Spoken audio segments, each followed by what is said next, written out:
Бирөөнүн үйүнө барсаң да чай ич деп айтат. Көпчүлүгү ачыкка болсо да токмун деп айтат дейт. Ушул сөздү алдоо өкүмүнө кирип калбайбы деген суроо экен. Талабалар суроосу окшойт бул, а? Эми чай ич деген болсо чай ичкен жакшы. Абалды караш керек. Эгер бир адам сага атайы чай дамдаган болсо, чай уюштурган болсо жеш керек барып. Ал карын тарнат, атай сага даярдык кылды да, анда жеп дуа кылып чыгыш керек. Ана мактың аз болсо, же бир жегин келбесе, мен токмун деп койсоң, алда болбойт эми бул. Өзүңө жараша жеп калганды мен Кудайга шүгүр токмун азыр мага шашылып турам десе айтса дагы боло берет. Жалган эмес бул. Түшүнүктүбү? Ошон үчүн бирөөдүккө барганда негизги нерсе атай сени чакырган болсо баргыла дейт хадисте пайгамбарыбыз саллаллаху алейхи вассалам.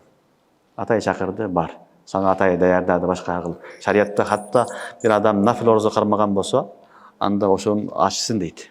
Сен үчүн мал союп чакырып атат. Анан барып мен орозо элемде отура берсең былтыйып болбойт да. Орозону кача бер дейт шариятта. Икрамын кабыл кыл, кийин орозону карма бер дейт. Түшүнүктүбү? Ошон үчүн эгерде курсагың ач болсо жеген жакшы. Негизи адам баласы шариаттын көз карашын карасаңар, такаллуф кылбаш керек. Жасалма болбош керек. Болгондой болуш керек. Пайгамбарыбыздын доорунда, сахабалардын доорунда хайрул курун алардын эмне үчүн жакшы болгон балдар? Аларда негизинде такаллуф жок болгон. Жасалмачылык жок болгон. Болгондой айткан. Ач болсо ачмын деген, ток болсо токмун деген, бар болсо бар деген, жок болсо жок деген. Бүгүн заман ошондой болуп калды. Жасалма доор. Кедейлер бай болом дейт, байлар Кудайга жетем дейт.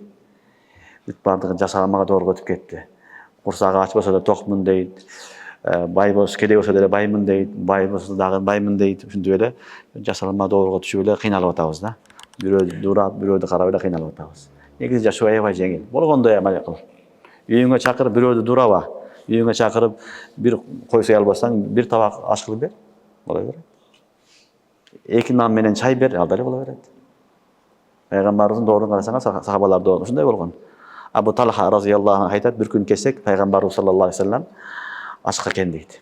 Жүзүнөн көрүнүп турат дейт. Анас разыяллаху анху жөнөтөт. Хадисте келет. Анаска айтат, бар пайгамбарыбыз саллаллаху алейхи вассалам ачка экенин көрдүм, айтып кел дейт. Анас разыяллаху акырын келип пайгамбарыбызга айтат. Айтканда пайгамбар элан кылат, Абу Талха тамак берет экен, жүргүлө кеттик дейт. Сахабалар ач да. Ушундай пайгамбар ушундай болот. Көрдүңөр, өзү курсагым тойсо бол деген жок. Алар да ач, аларды да алып алды. Барса будайдан болгон нан. Будайдан болгон нан, анан бир аз ошол май кошулган бир нерсе бар экен. Пайгамбар саллаллаху алейхи вассалам айтат, нанды алып келип коюп кой бияка дейт. Үстүн жабат, ороп коет, нанды алып келет, 10 адам кирет, 5 адам кирет. Бир табакка нанды турап, үстүнө бир аз майды куюп, чылап берет, жейт. Анан экинчи жамаат келет, жейт. Пайгамбарыбызга деген тамак ошол жердеги жамааттын бүт баарына жетет.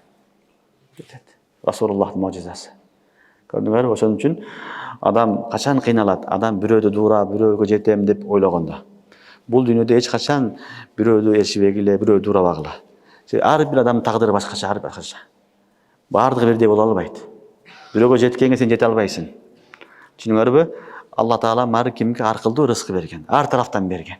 Ошон үчүн ар ким өзүнүн рызкысына разы болсун, ошого разы болуп жашай бергиле. Акылбы? Бирөөдү ээрчи, бирөөдү карап, ошондой болом деп кыйналбагыла. Азыр доор ушундай доор. Бүт бардыгы байы да, кедейи да, кары да, жашы да ушул фаланчы ушундай кылды, мен да ушундай кылышым керек дейт. Ушундай той беришим керек дейт.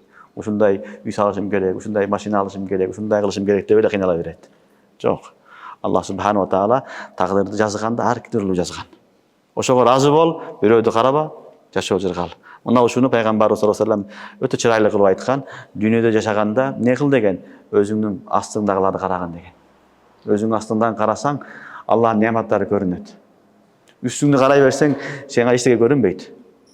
Ошон үчүн байларды карап жашап эмес, астындагыларды карап жашаш керек. Ошондо Алла Тааланын неаматы көрүнөт. Анда жок неаматтар сенде бар да. Көрөсүң, алхамдулилла, бунун үйү жок экен, менде 2 комнат үйүм бар дейсиң.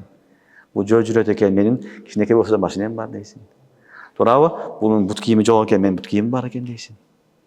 Ошон үчүн ар дайым жашоонун тартиби дүйнөдө өзүңдүн астын карап жаша. Ошондо Аллага шүгүр кыласың. Ошондо Аллахтын неаматтары көрүнөт. Байларды карай берсең, кыйналасың. Сен эң кымбат нерсе алсаң дагы бир бай келет да андан кымбатыраак нерсе алып коет. Жакшыраак нерсе алып коюшу мүмкүн. Ага жетемин деп эле кыйнала бересиң, Аллага шүгүр кылбайсың.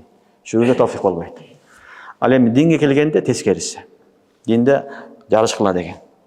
Ва фи залика фальятанафасил мутанафисун. Жарыш кыла деген. Ошон үчүн мына адам 5 вак намаз окуйт, закетин берет, хажыга барат, умрага барат, даватка чыгат, сабагын берет, башка кылат деп, ушундай кыламын деп аракет кылса, бул жарыш. Буну гыпта деп айтылат, бул жайыз. Буну намаз окубайт, мен да окубайм деген болбойт анда. Же бул жумага эле барат, мен айткыла барып коем десем болбойт. Түшүнүңөрбү? Динге келгенде жарышабыз. Дүнүйөгө келгенде жарышылбайт. Дүнүйөдө өзүнүн астында карап жашасаң, Алла Таалам жашоо жеңил кылат. Шарият эмне үчүн берген Алла Таалам? Бул дүйнөнү жакшы кылыш үчүн, ахирет жакшы кылыш үчүн. Ушул тартип менен жашасак, иншалла, бул дүйнөбүз дагы бейиш, ахирет дагы бейиш. Эч качан бирөөдү карап кыйналбагыла. Мейлиби? Алла Таала ар кимге ар кылды сыноо берет. Ар кимдин ичинде өзүнчө сыноосу бар, өзүнчө бир кайгысы бар, капасы бар, ийгиликтери бар. Ошон үчүн өзүңдүн ийгилиги менен, өзүңдүн берилген неаматы менен сүйүнүп жашай бергиле. Акылбы бирөөдү карабагыла. Субханакаллах.